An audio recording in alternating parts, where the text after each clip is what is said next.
بسم اللہ الرحمن الرحیم۔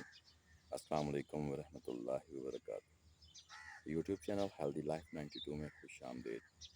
اس ولاگ میں ہم بات کریں گے چہرے پر دانے نکلنے کی وجوہات اور اس کا علاج۔ اس کے لیے آج ہمارے ساتھ موجود ہیں ہومیوپیتھک ڈاکٹر عدنان علی طارق۔ السلام علیکم سر۔ وعلیکم السلام سر کیا حال ہے؟ جی، اللہ کا شکر۔ سر آج ویسے آپ دیکھیں ویدر بہت ہی حسین ہے، الحمدللہ، کیا فیل کر رہے ہیں آپ؟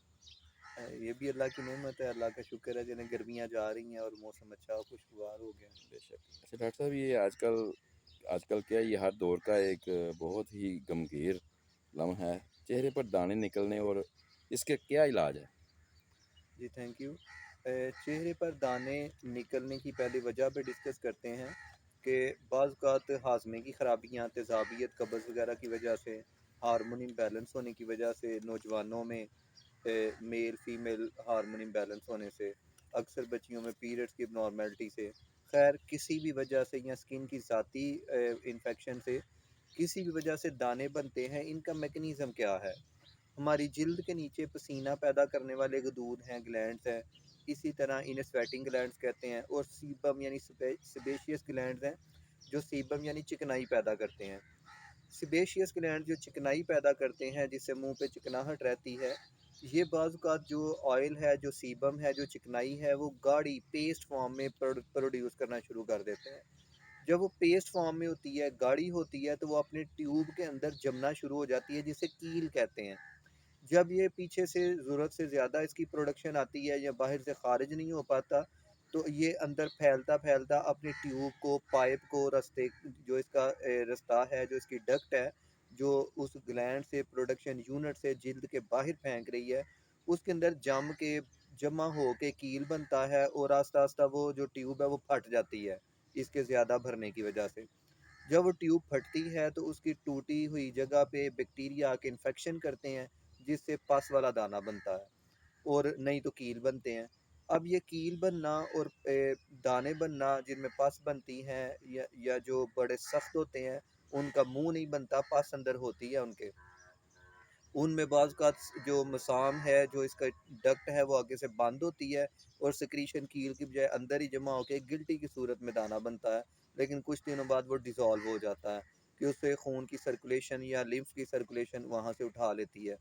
تو اب جس صورت میں بھی، جس وجہ سے بھی بن رہے ہیں، ختم کیسے ہونے چاہیے؟ ایک تو ان پہ میڈیکیشن ہے، ادویات ہیں۔ ادویات میں اگر ہم اسے ڈسکس کر لیں تو جیسا کہ بایوپلاسٹن 20 ہے، شعبے کی ٹیبلٹ ہیں، اگر کسی بھی طرح کے دانوں کے لیے، سکن کے لیے، اس کو آئل کو ریگولیٹ کرنے کے لیے، گاڑے کو پتلا کرنے کے لیے، زیادہ کو کم کرنے کے لیے، آئلی فیس کو، بایوپلاسٹن 20 ٹیبلٹ شعبے کی، جیسے بایوپلاسٹن 21 بچوں کے دانتوں کے لیے ہوتی ہیں، تو جو 20 ہیں وہ سکن کے لیے ہیں، تو فیس پہ ان کا افیکٹ بڑا زبردست ہے۔ اس کی 4 گولیاں دن میں 4 دفعہ تقریباً 3 ماہ تک کنٹینیو رکھی جائیں تو یہ ریگولیٹ ہو جاتے ہیں، اور افاقہ پہلے ہفتے میں ہی ہو جاتا ہے، یعنی ان میں کمی آنا شروع ہو جاتی ہے۔ اس کے بعد ریکویچ کمپنی نے R53 بنایا، اس کے ساتھ ہی اگر اس کے 10 قطرے دن میں 3 سے 4 دفعہ استعمال کر لیے جائیں R53 53 نمبر کے، تو یہ دونوں کا کمبینیشن دانوں کی ہر ٹائپ کو مکمل طور پہ ختم کر دیتا ہے۔ اس کے ساتھ غذا کیسی لینی چاہیے؟ اس میں سلاد، پھل، سبزیوں کا انٹیک بڑھا دیا جائے، گوشت، انڈے، دالوں کا انٹیک کم کر دیا جائے۔ جب گوشت، انڈے، دالیں کم کھائیں گے، پھل، سبزیاں، سلاد زیادہ کھائیں گے، تو آٹومیٹکلی جسم میں صفائی رہے گی، اور جلد میں خارج ہونے والے جو غیر ضروری مادے ہیں وہ کم ہو جائیں گے، پیشاب پخانہ اچھا آ جائے گا، اور یہ بہت سارے فیکٹرز دور ہو جائیں گے۔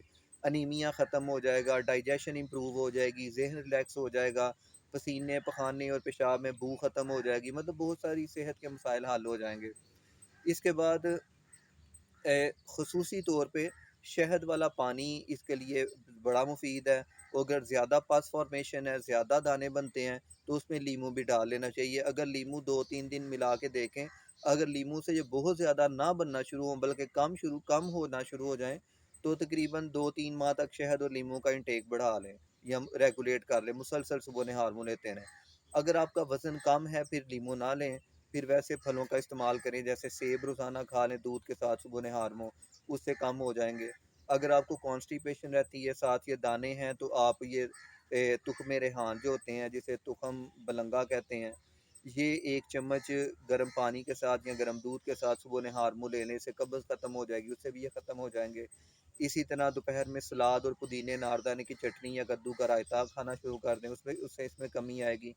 اگر ہارمونز کم ہیں تو اس کے لیے پھر آپ کو تھوڑا سا ٹریٹمنٹ لینا پڑے گا، مطلب اگر مینسٹرل سائیکل میں امبیلنس ہے یا لڑکوں میں نائٹ فال ہے تو ایسی صورت میں اپنے قریبی کسی ہومیوپیتھک ڈاکٹر سے اس کا ٹریٹمنٹ لے لیں، یا ہمارے چینل پہ آپ ہمیں ویوز میں اپنا کیس ڈسکس کر سکتے ہیں، تو ہم انشاءاللہ اس سے بہتر آپ کو میڈیکیشن کی طرف لے جائیں گے، کیونکہ اس طرح مکمل طور پہ علاج معالجہ تو نہیں بتایا جا سکتا، ہر کیس کا انفرادی کازز ہوتی ہیں، وجوہات ہوتی ہیں، سمٹمز ہوتی ہیں، تو وہ آپ ہمیں کمنٹس میں ڈسکس کریں تو انشاءاللہ تعالی ہم آپ کے کیس کو پراپر ہینڈل کر سکیں گے۔ بہت شکریہ ڈاکٹر صاحب، بہت اچھا آپ نے بتایا۔ بیسک یہی اچھی بات ہے کہ جو بھی آج ہم کسی بھی ڈاکٹر کے پاس جاتے ہیں، سب سے مین وجہ جو ضرورت ہوتی ہے ہمیں وہ ہوتی ہے تشخیص کی، تو جو آپ کے مرض کو سمجھ گیا وہ آپ کو دوائی بھی ٹھیک دے دے گا۔ تو نو ڈاؤٹ کہ ہمیں کمنٹ میں بتائیں اور انشاءاللہ آپ ان کی ضرور ہیلپ کریں گے۔ اسی کے ساتھ اس ولاگ کو کلوز کرتے ہیں، انشاءاللہ نیکسٹ ولاگ میں ملیں گے۔ جاتے جاتے ہمارا چھوٹا سا میسیج کہ ہم سب کو چاہیے 5 وقت بعد نماز قائم کریں اور نبی کریم صلی اللہ علیہ وآلہ وسلم پر درود پاک پڑھ کے ہدیہ کریں۔